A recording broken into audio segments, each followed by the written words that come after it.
but he just seems like he's a fighter that has more than 2 fights. He seems much more seasoned than a guy with only 2 fights. You know, I mean, there's a lot of great talented Armenian fighters. Just this past weekend at the Staples Center, we saw up-and-coming Vanes Martirosyan, former United States Olympian, making a second appearance, getting a second-round knockout on the Julio Cesar Chavez undercard. Yeah, I'll be surprised if this fight went to distance the way Vito Gasparyan closed the first round. He looked like he wanted, you know what I'm saying, get out of here pretty early. You know, like most Armenian fighters, great amateur background that you'll usually see some of these guys have before they come into the professional ranks. I mean, you're talking nexus of 150, 200 fights, which is you don't see all that often out of amateurs here in the U.S.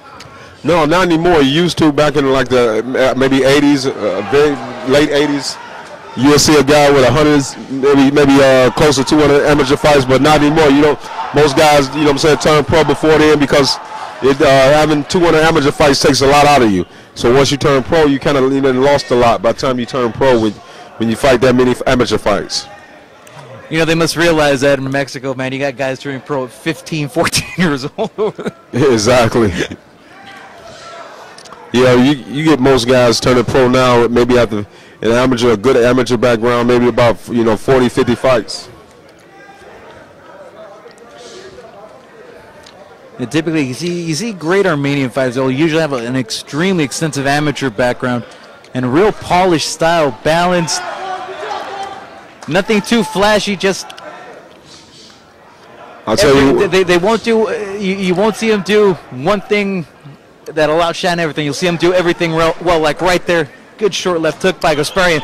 Another left hook downstairs. Good head movement there shown by Gasparyan.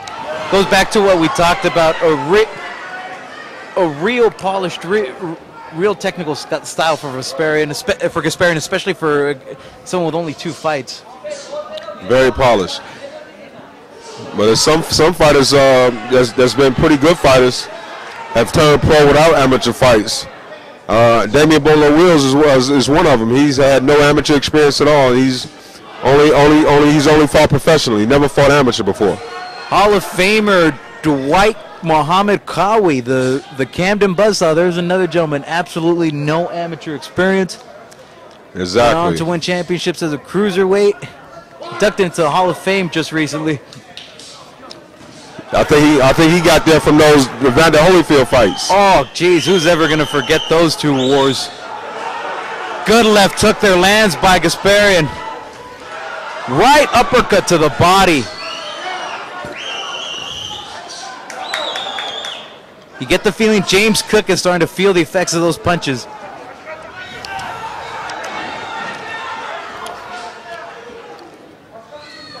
Yeah, but one thing I can give James Cook credit for, he's not panicking in there. Like, most guys get in there with a pretty good fighter, and, they get hit with a few punches, they start to panic. Obviously, he'll panic. He's still trying to fight his fight. He's doing some things that I think is out of control when he's trying with his defense, but I have